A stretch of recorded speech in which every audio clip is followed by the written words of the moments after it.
because you feel that it's not real, it's not genuine.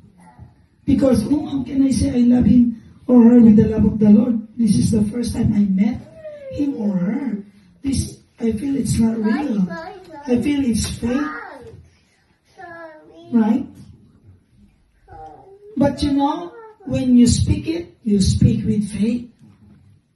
That you really love that person with the love of God. Because that faith will become real.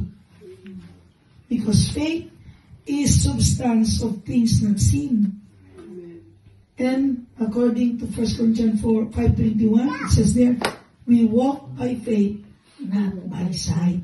So when we say, I love you with the love of the Lord, we really mean it. Because when you really mean it with faith, it becomes real. Because the kind of love that you're telling him is love from Jesus. The one who gave you love. And because this is from God, you are able to love. Amen? Amen. So this kind of love is unconditional love. Can we say unconditional love? Unconditional love. Yes. That's why we can tell them, I love you with the love of the Lord. It's unconditional. You don't need to wait her to say, I love you too. Mommy! Why? Hello! How are you? Because the love of God is unconditional. That's why the verse that Sister Annalisa have read, it says, whoever lives in love, lives in God, and God in them. This kind of unconditional love that the Lord Jesus has given us is a sacrificial love. It is a costly love because it is His life that pay our sin. Amen? And it is the highest cost to save us.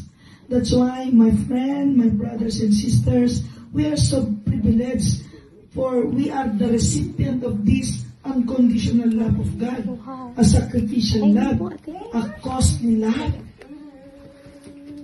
Sabi kanina ni Rachel, is looking for love daw. Oh, hi Shaq, this is Brother Arjun. Arjun, this is Shaq and Shana. They also went to, Brother Arjun also went to NBCC. So they have a lot of classmates. You met them already? Ako naman pala. That's so funny. So, that's why, many of us, we feel like we are so empty. We feel like we have been unloved. Pastor, my sibling, they don't love me. My parents, they did not love me. Or my boyfriend or my girlfriend, they find another one. So we feel like we've been rejected, or we feel like, I'm loveless. Who among you are single like me? Lift up your hands and wave proudly. I'm single, Pastor. I'm single. Don't worry. Lift up your hand. Don't worry, shout. Hi. Wow, yes. We single. We should not be worrying if there is still no, no boyfriend or no girlfriend. Because we already have a lover. The lover of our soul, and it's God. So we have nothing to worry if the man or the one or a woman is not yet arriving. Because the love of Jesus is already been complete. Just like husband and wife, Rai and Char. So the love of Jesus completed them already. Kaya kung nakukulangan ka pa sa pagmamahal sa'yo ni Char, okay lang. Kasi pupunuin na ni Lord, di ba? Kung nakukulangan ka, dahil hindi ka niya nabibigyan ng chocolate or flower, okay lang, mahala ka. Kasama niyo na si Lord. Pero paminsan-minsan, bigyan mo siya ng chocolate.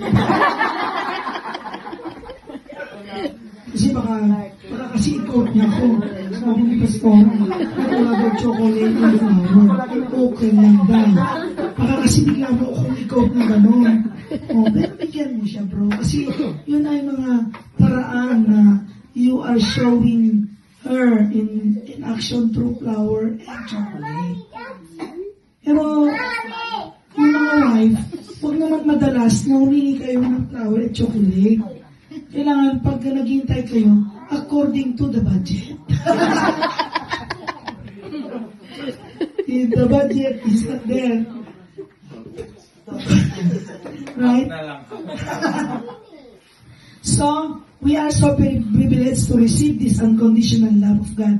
And this kind of love that we receive is a secure love. Can we say secure love? Secure. Yes. The verse that Sister Carlota have read, the verse 17 and the verse 18 that Sister Rachel have read earlier.